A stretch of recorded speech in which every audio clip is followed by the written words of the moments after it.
Today I'm going to show you why maxing out your nature staff tree, your entire nature staff tree, to waste all of those combat points, maxing out every single node is completely pointless and not worth doing, both as a healer or a solo player who likes to use nature staffs in PvP.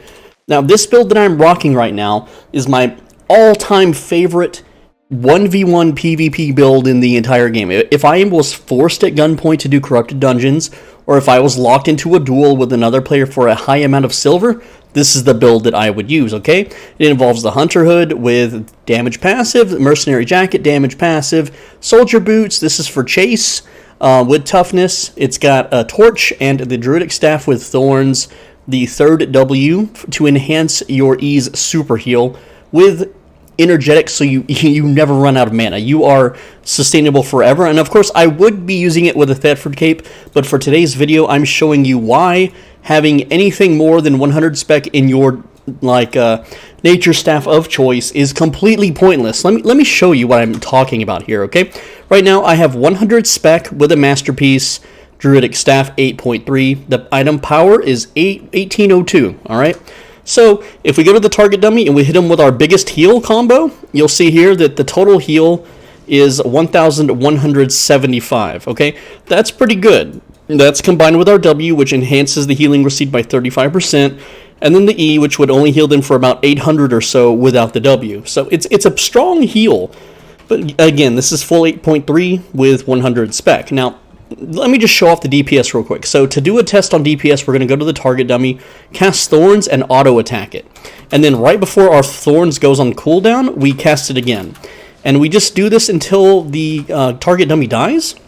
That's going to show our DPS. And you can see here, it's actually pretty damn decent, okay? It's very strong, and if you had Thetford Cape, it would be even higher, being the 400s.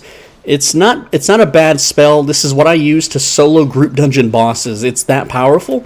And you have a self-heal, so you can see I've already done 8,000 damage, 9,000 damage to this target dummy. It's dead. Our DPS was 351.6. Now let me show you just how powerful it gets. Not quite, okay? I'm going to max out this to 120 along with the entire nature staff tree and show you just how little bonus we get. Alright, so now we are testing it with maximum spec across the board on every weapon with Masterpiece. That puts us at 1981 item power. We can see here everything is at 120, alright? So for the healing dummy, we're going to go ahead and cast our heal on that. And we can see now that the healing is only 1,291. Ouch. And now for the DPS test, we're going to select the target dummy. We're going to cast Thorns right under it to begin auto-attacking. And again, we're going to do this till it dies, and it won't take very long to kill, and we'll get our DPS estimate readout. Very simple, very efficient, keeping Thorns under it, so there's always Thorn charges. As far as the equipment that I'm using, it isn't exactly min-maxed for damage. It is min-maxed to be able to survive one-on-one encounters and deal fatal damage and kill legendary dungeon bosses. 409 DPS, alright? That's our number. Okay, so here is the test results, alright? So at 840 spec, we can see that our burst heal is 1,291, which is an additional 116 bonus healing, okay? That's not that much. That is absolute garbage. 116 bonus healing, okay? And then our DPS is 409, which is 59 additional DPS, which is 1/7 of an increase of our total DPS, okay? But look at the cost difference, okay? For 100 spec into the Druidic Staff, it costs 17 million combat fame credits. But for maximum spec across the entire nature tree, it is 469 million total silver, okay? You can take that amount and minus the 17 million for just Druidic Staff, and that would bring it at 452 million. And you're paying 452 million combat fame credits, including all the silver that it costs to acquire those combat fame credits, and the silver cost to even bump it past 100, which I don't even know how to calculate. But essentially, just in combat fame credit silver alone, you're paying 3.9 million silver per 1 point of healing gained, and you're paying 7.7 million silver, almost the cost of premium, for 1 DPS gain past 100 spec. That's pretty insane, right? Well, what about level 1 spec? Alright, so we're going to do our burst. We're at 1 spec now. 1 spec, 1552 item power. Let's go. Our burst heal is going to heal this target dummy for 1030. Alright, and now we check out the burst DPS. Here we go. Woo! Or not the burst DPS, just the sustained DPS. And I actually messed up my... See, I messed up the skill order because I was adjusting my headset, which is just a cheap $10 JVC headset.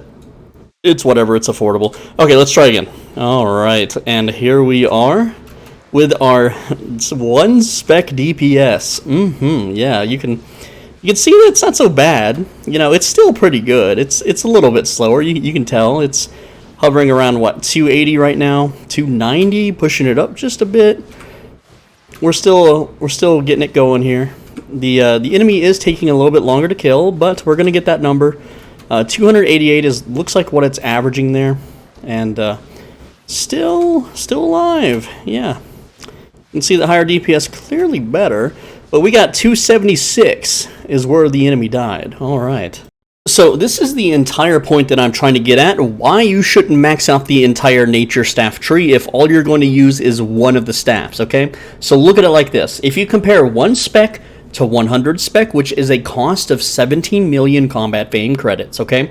So what that means is that we deal from 1 to 100, you're going to heal for 145 more, and your DPS is 74 more with just 100 spec, okay?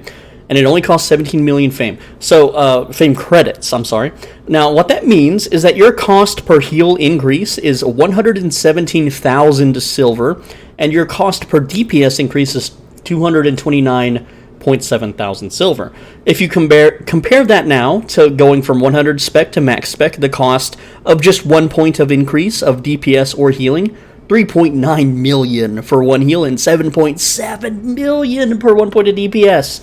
So the whole point, the whole lesson of today's video, the whole reason I'm trying to educate you on this is to do not ever spec nature staffs beyond 100 if you never plan to use them. Even if you do plan to use them, like for instance, I love the druidic staff. It is my favorite 1v1 weapon in the whole game, okay? I feel completely safe wandering with this. The only way to kill me with this on is if your entire gank squad has like fears and crowd controls. That's the only way to kill me. Otherwise, I can either escape or endlessly heal and like 1v4 people essentially, right? Whereas like nature staff, I don't really plan to use that because I don't have a group to heal. Great nature staff is also pretty fun for PvP. I might use that one day, but it's not as good as the druidic staff. Well, it might be better in a Zerg situation. If you get like bombed by 20 dudes, you can survive a bit longer than with the druidic staff, but not in a sustained 1v1. They can just stop attacking you, and then your great nature staff is countered, okay? And then blight staff is pretty cool for groups and faction PvP. I don't want to spec up a heal. I don't need to. If like I said, let's look at those numbers again. If I want to heal, I can do it at 1 spec. And if I still want to heal, yeah, 100 spec helps. It's 145 more heal for the big burst heal, okay? That's not going to, like, completely make or break a group, is 145 health difference. It's really not. Maybe for hardcore expeditions, but you wouldn't use a druidic staff for that anyway. Rampant staff, same deal. Iron root staff, that's like for Hellgates, mostly Hellgate cheesing. And there's some group dungeon stuff you can do with Iron root, but there's better things to use for group dungeons than Iron root staff, so there's really no point to ever spec that up, ever, not once.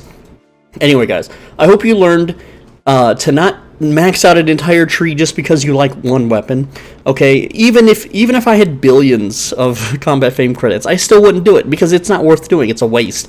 I'd rather save those combat fame credits for when a new weapon gets released or something in the game. Anyway, guys, I'm Soul Benji. Thanks for watching. As always, be a bro and stay swole. Make sure you're subscribed because I have videos coming out every single day. Also, if you want to financially support me, click the thanks button down below and leave a one-time monetary donation that will show up in the comment section with how much you donated. It's a pretty cool and big flex. Finally, if you want to become a channel member, click the join button down below that. And when you join, you become a channel member. It's $5 a month. It's like being subscribed on Twitch. You know, Twitch people have subscribers and they pay $5 a month, you know, for special badges and emotes. It's the same thing on YouTube, except you get access to private, personal videos that other people cannot watch. In the pinned comment is a playlist of those members-only videos, so if one of those interests you, feel free to become a channel member, and it really, really helps me out, so thank you so much. One of those videos is how to be a YouTuber, how to, get views, how to do recording, editing. It's all in 40 minutes, how to do your tag, title, thumbnail, super snappy. I made it for myself in case I forget one day, if I get hit on the back of the head and forget everything or who I am or what I do. That's why I made the video. I made it so I can tell a future version of myself who maybe has Alzheimer's or something how to do it, okay? So with that said, I'll see you in tomorrow's video. Make sure you're subscribed so you don't miss it. Take care, lads.